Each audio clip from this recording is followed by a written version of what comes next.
Lo realmente difícil de asimilar no es la puerta al universo paralelo, sino la revelación de que hay algo mucho más grande que todo lo que jamás te contaron.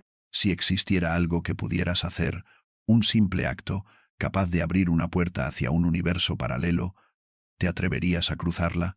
Todo comenzó con la escalofriante declaración de un niño de apenas 13 años. El CERN ha abierto un portal. No era una fantasía infantil ni un juego de imaginación. Se trataba de Max Sitter, un prodigio reconocido que desde hace años desconcierta a la comunidad científica. Según él, el famoso gran colisionador de hadrones, impulsado por una revolucionaria inteligencia artificial cuántica, habría conseguido lo impensable: traspasar la barrera entre mundos. Las implicaciones son tan asombrosas como aterradoras. Y la historia se vuelve aún más extraña cuando David Icke difundió el caso en su gigantesca plataforma, elevando lo que parecía un delirio aislado a una posibilidad que muchos ya no pudieron descartar. Pero lo que casi todos pasaron por alto fue lo que realmente significaba ese portal para nosotros, porque este no es un niño cualquiera. Mientras la mayoría de los chicos de su edad están ocupados con tareas escolares o videojuegos, Max Sedarov, su nombre completo, jugaba en otra liga. A los 7 años corregía a profesores universitarios de física. A los 10, según informes, construyó en el garaje de su casa un reactor de fusión nuclear funcional con piezas compradas por Internet. Su coeficiente intelectual se estima en más de 200, un nivel que haría ver incluso a genios como Stephen Hawking como simples estudiantes aplicados. Durante años, los científicos se preguntaban ¿qué haría Max a continuación? Nadie, absolutamente nadie, esperaba esto. En un movimiento que sacudió a la red, el joven publicó un documento de 20 páginas. No era un ensayo escolar, sino un tratado con ecuaciones cuánticas, diagramas complejos y afirmaciones que ni los físicos más brillantes logran descifrar del todo. El título era directo y perturbador: Transferencia interdimensional a través de IA cuántica entrelazada. En medio de sus datos técnicos se escondía la afirmación más explosiva de todas. Max aseguraba que el gran colisionador de hadrones del CERN, enterrado a casi 30 pisos bajo tierra en la frontera franco-suiza, había logrado lo imposible. Según él, durante exactamente 11 minutos, se abrió una puerta estable hacia otra dimensión. Y lo más sorprendente de todo, insistía en que no fue un accidente. Según Max, durante los últimos 5 años, el CERN no había estado trabajando únicamente en experimentos convencionales de física de partículas. En secreto, en lo más profundo de sus laboratorios subterráneos, se desarrollaba algo mucho más inquietante: una inteligencia artificial cuántica. No hablamos de una IA normal como las que hoy aparecen en aplicaciones o asistentes digitales. Esta era distinta, casi incomprensible. Era una máquina diseñada para pensar de formas que nuestro cerebro ni siquiera puede imaginar.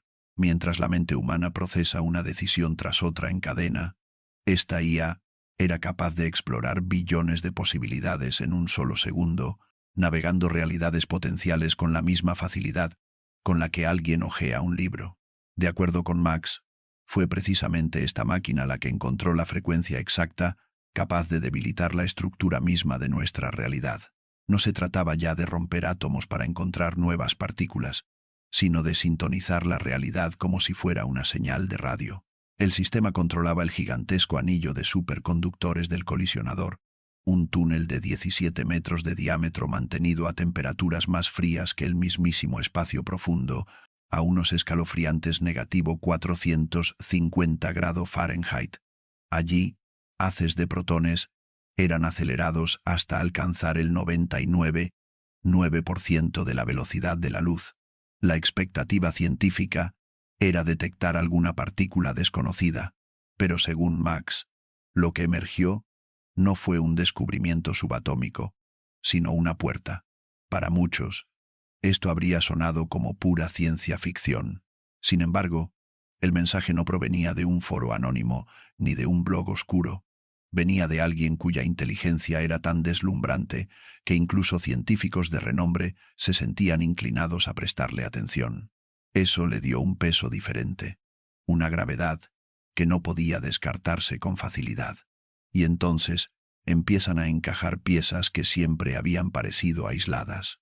Durante años, habitantes y trabajadores alrededor del CERN reportaron fenómenos extraños, temblores sísmicos que no coincidían con ninguna falla geológica, nubes con patrones imposibles que se formaban justo sobre las instalaciones y perturbaciones eléctricas que dejaban zonas enteras sin energía, sin explicación técnica convincente. La versión oficial siempre fue la misma: coincidencias, fallos técnicos menores, nada de qué preocuparse. Pero en su artículo, Max fue claro: esos no eran efectos secundarios, eran señales, el preludio de algo mucho más grande. Incluso aportó datos satelitales que mostraban un pico masivo de energía inexplicable justo en el momento en que, según él, el portal había sido abierto. La respuesta del CERN fue rápida y predecible. Todo aquello era supuestamente una simple sobrecarga eléctrica durante una prueba rutinaria de calibración. Un error insignificante. Pero Max no lo aceptó. Para él, esa explicación era un insulto a la inteligencia humana. Lo calificó como el mayor encubrimiento en la historia de la humanidad. Su afirmación era tan arriesgada, tan explosiva, que inevitablemente iba a llamar la atención del podcaster más influyente del planeta. Y así fue. El caso llegó al escritorio de David Icke, una figura que se ha convertido en el altavoz de aquello que los medios tradicionales prefieren silenciar. En un mundo donde la información está cuidadosamente filtrada y las noticias más perturbadoras rara vez ven la luz del día, los rumores más incómodos siempre encuentran formas de propagarse, y no existe un megáfono más potente para lo prohibido que el podcast de David Icke, un programa que llega a más personas en una semana que muchas cadenas de noticias en un año entero. David Icke ha construido un imperio sobre una base sencilla: conversaciones sin censura, abiertas a territorios donde la narrativa oficial nunca se atreve a pisar. Un día puede hablar de civilizaciones antiguas y sus secretos perdidos, y al siguiente de artes marciales mixtas, de ovnis, de psicodélicos o de la naturaleza misma de la conciencia. Su magnetismo radica en esa mezcla de curiosidad e irreverencia. Por eso, cuando la afirmación de Max Sedarov, un niño de apenas 13 años, asegurando que el CERN había abierto un portal interdimensional, llegó a sus manos, era obvio que acabaría frente a su micrófono. Todo el mundo esperaba que lo tratara como una locura divertida, un episodio más en el archivo de teorías salvajes que entretienen pero no se toman en serio. Pero lo que sucedió a continuación sorprendió a millones. La reacción de David Icke no fue la que nadie esperaba. Durante uno de sus episodios más vistos, David Icke tenía como invitado a un reconocido físico convencional, un hombre con credenciales impecables, doctorados múltiples, y la típica confianza de alguien acostumbrado a que sus palabras fueran consideradas autoridad. Todo transcurría con normalidad, hasta que David Icke, casi de forma inesperada, sacó a relucir el artículo de Max Sedarov. El físico reaccionó de inmediato con una sonrisa condescendiente, de esas que mezclan burla y superioridad. Se rió abiertamente de la idea, calificándola como una brillante fantasía de un niño con demasiada imaginación y demasiado tiempo libre. Luego hizo lo que muchos expertos hacen cuando no quieren que alguien cuestione la narrativa oficial. Levantó una muralla de jerga técnica, una cascada de términos incomprensibles que sonaba convincente para el público general, pero cuyo único objetivo era enterrar la discusión bajo capas de palabras vacías y así descartarla sin más. Pero aquí es donde ocurrió lo inesperado. En David Icke no se unió a la risa, no interrumpió con una broma, ni cambió de tema para salvar a su invitado. En lugar de eso, se quedó absolutamente en silencio. Inclinándose hacia el micrófono, clavó la mirada en el físico, dejando que la incomodidad se extendiera durante lo que pareció una eternidad. Era un silencio denso, cargado de algo que el público rara vez había visto en él: preocupación genuina. En ese momento, David Icke hizo algo aún más sorprendente. Proyectó el documento de Max en la pantalla del estudio, no destacando las afirmaciones más impactantes, sino señalando las densas páginas llenas de ecuaciones cuánticas y diagramas incomprensibles para la mayoría. Esto no es el típico garabato de un foro en Internet, parecía decir con ese gesto. Era algo demasiado elaborado, demasiado preciso, demasiado inquietante para simplemente descartarlo con una risa. Ake, un hombre famoso por su estilo explosivo, curioso y a menudo ruidoso, se mostraba ahora inusualmente callado, casi incómodo. Finalmente rompió el silencio con una frase que se convertiría en viral en cuestión de horas. Mira, yo solo soy un comediante tonto, pero he hablado con suficientes personas inteligentes como para saber cuando algo parece diferente. Y esto no parece una broma. Esa única frase, dicha sin gritos ni exageraciones, actuó como gasolina sobre un fuego que ya estaba encendido. Bastó un instante de validación silenciosa de David Icke para que el mundo digital explotara. El clip fue recortado, editado, remezclado, subtitulado en decenas de idiomas y compartido en cada rincón de Internet. De pronto, millones de personas que jamás habían oído hablar del CERN, ni de colisionadores de hadrones, ni de inteligencia artificial cuántica, se encontraron formulando la misma y aterradora pregunta: ¿y si el chico tiene razón? David Icke nunca respaldó abiertamente la teoría de Max. No dijo que creyera en portales interdimensionales, ni que la ciencia oficial mintiera, pero le dio algo aún más poderoso: una plataforma, un espacio legítimo donde la pregunta podía plantearse sin ser ridiculizada de inmediato. Y en un mundo saturado de censura, propaganda y narrativas cuidadosamente controladas, eso fue más que suficiente para desencadenar una avalancha. Lo que casi nadie recuerda es que las sospechas sobre el CERN no eran nuevas. Durante años, rumores y teorías habían circulado en foros, libros y documentales independientes. Una de las más llamativas giraba en torno a la gigantesca estatua de 3 metros de Shiva Nataraja, el dios hindú de la destrucción, que se alza en la entrada de la sede del CERN en Ginebra. Oficialmente, se trata de un obsequio del gobierno indio como símbolo de cooperación científica y cultural, pero para muchos, aceptar como emblema de un centro de investigación la figura del Dios que destruye universos para recrearlos parecía algo más que una simple casualidad. Los círculos conspirativos llevan años sosteniendo que el CERN no busca comprender el universo, sino reconfigurarlo, manipularlo o incluso destruirlo para dar paso a algo nuevo. Para ellos, la elección de Shiva es un guiño descarado, una especie de firma simbólica que revela la verdadera naturaleza de lo que allí se está intentando. Y la estatua no es la única anomalía.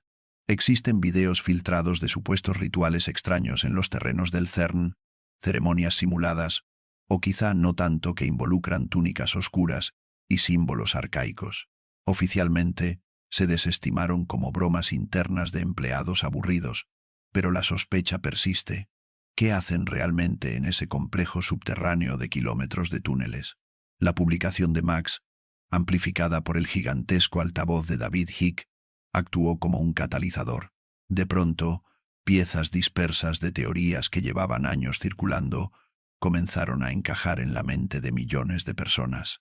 Los temblores inexplicables, las nubes extrañas, las perturbaciones eléctricas, la estatua de Shiva, los rituales grabados, todo adquiría un nuevo sentido bajo la luz de una sola y perturbadora posibilidad. ¿Y si el CERN realmente había abierto una puerta? Lo que antes se consideraba locura, de pronto parecía tener un aterrador grano de verdad desde el principio.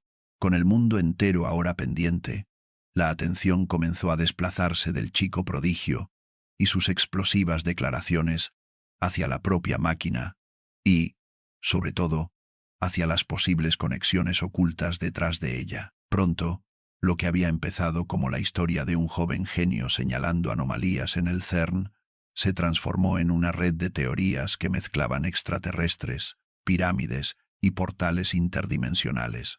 La narrativa ya estaba fuera de control, pero estaba a punto de volverse todavía más extraña.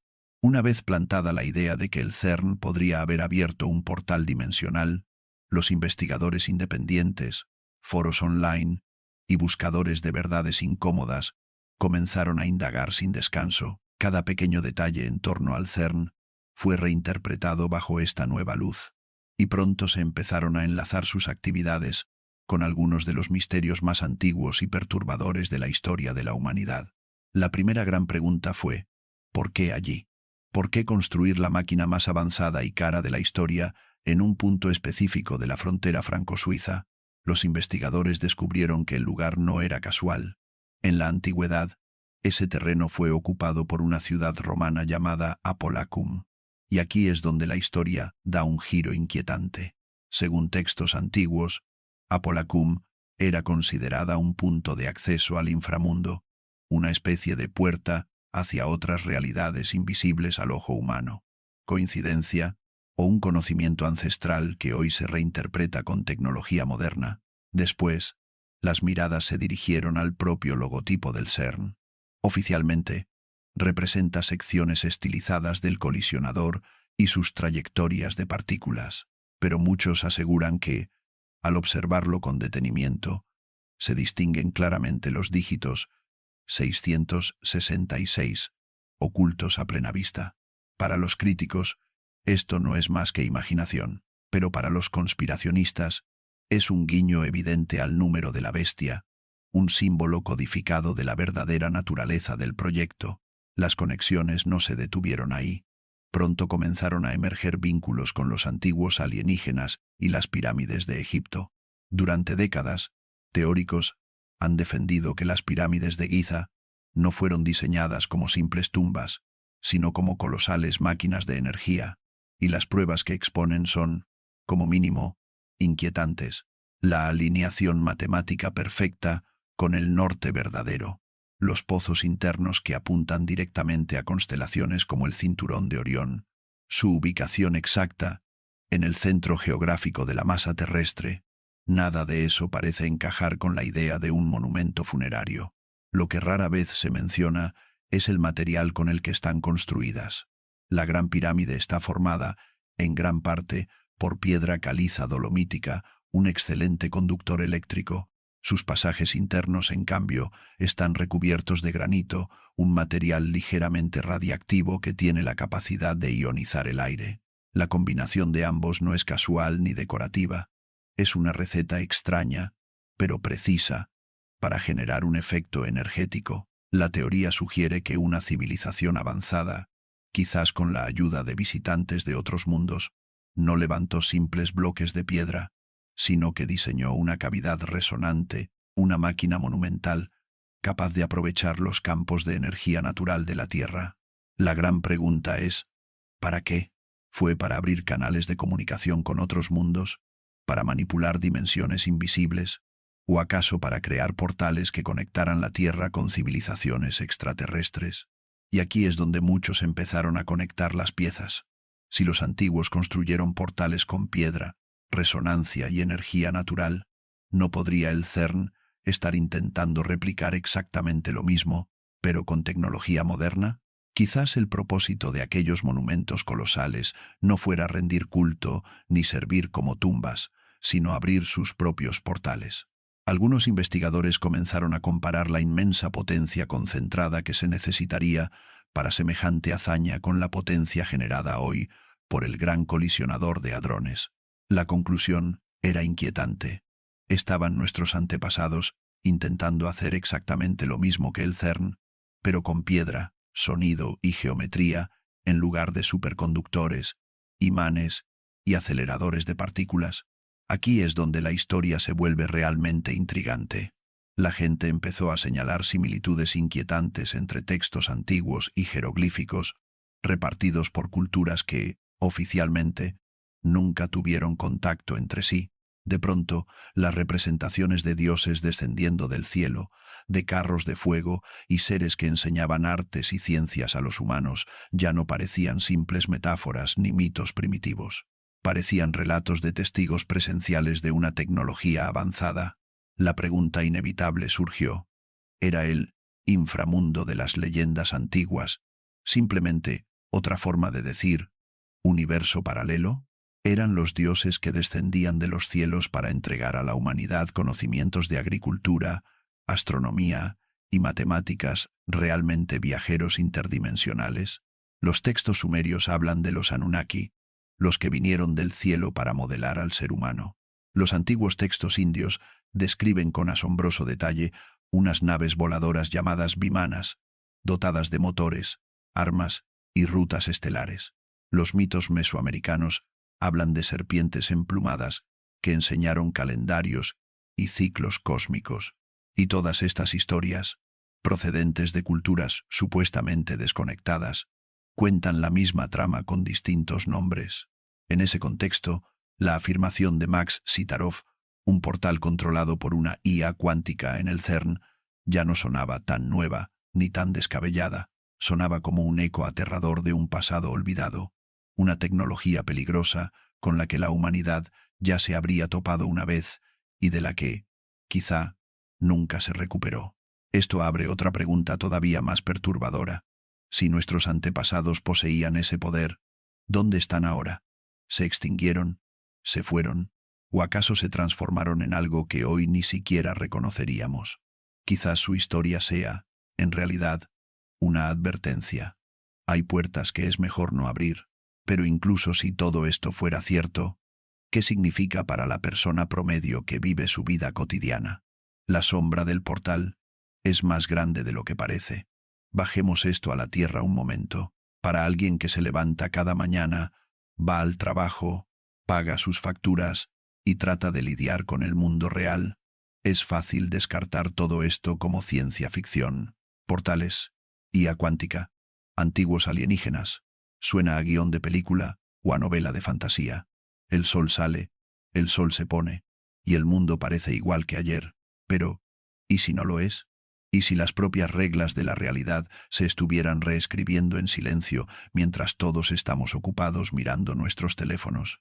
Porque la cuestión clave no es si el CERN abrió un portal interdimensional durante 11 minutos. La cuestión es que no podemos saber qué ocurrió durante esos 11 minutos. No sabemos si algo cruzó hacia nuestro lado. Y, lo que es aún más importante, no sabemos si algo cambió en nuestro mundo de una forma tan sutil que aún no la hemos percibido. Quizás no se trate de monstruos gigantes atravesando un agujero brillante en el cielo. Quizás el verdadero peligro sea mucho más silencioso, mucho más invisible, y ya esté aquí. Los cambios más efectivos son, casi siempre, aquellos que nunca ves ocurrir, se infiltran sin estridencias, sin titulares, sin grandes explosiones, hasta que un día te despiertas y el mundo ya no es exactamente el mismo. Piénsalo. ¿No has notado que los últimos años han sido diferentes, más caóticos, más impredecibles, como si algo no sabes que hubiera girado el eje del planeta apenas unos milímetros, pero lo suficiente para que todo se sintiera distinto? Cada vez más, personas lo perciben.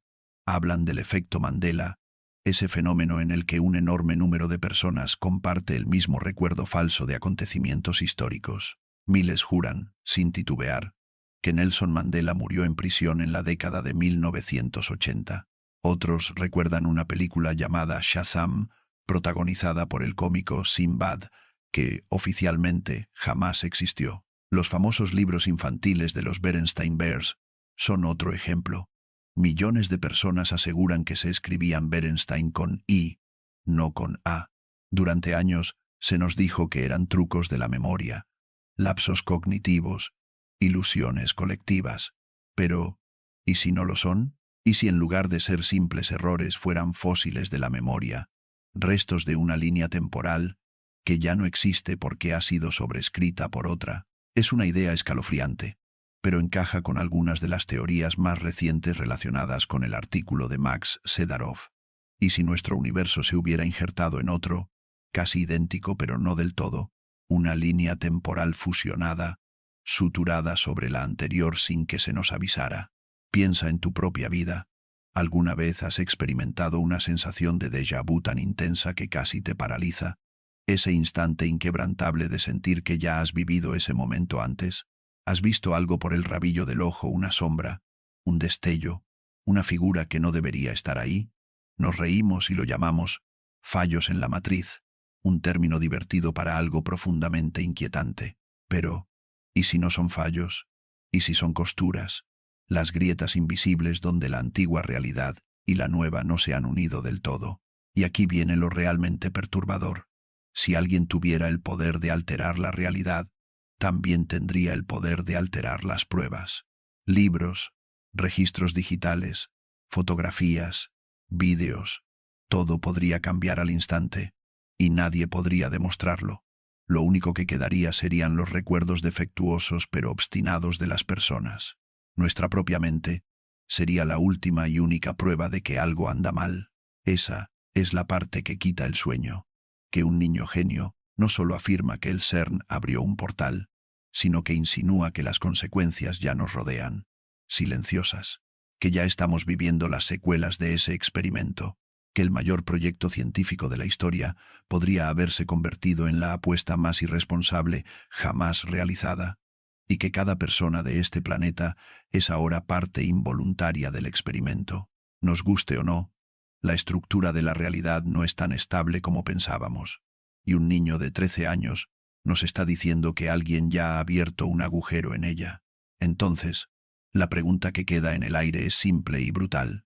¿Estamos ante un encubrimiento masivo o ante la fantasía de un niño brillante? Dale a me gusta y suscríbete, porque este misterio está lejos de terminar. Y antes de irte, piensa, ¿estamos solos en el cosmos o solo en esta dimensión? Piénsalo un segundo. Un niño de apenas 13 años, con un coeficiente intelectual superior al de los genios más grandes de la historia, afirmando que los científicos más poderosos del planeta han abierto, aunque sea por unos minutos, una puerta a otra dimensión. No estamos hablando de ciencia ficción, ni de un cómic de superhéroes. Estamos hablando de nuestra realidad, de nuestro mundo, del tuyo y del mío. Y si tiene razón, entonces, todo lo que creías fijo, tu historia, tus recuerdos, tu día a día, podría haberse movido bajo tus pies sin que lo notaras. Eso es lo aterrador y lo maravilloso al mismo tiempo. La posibilidad de que estemos viviendo en un mundo alterado y ni siquiera seamos conscientes de ello. Así que la reacción no es solo sorpresa o incredulidad.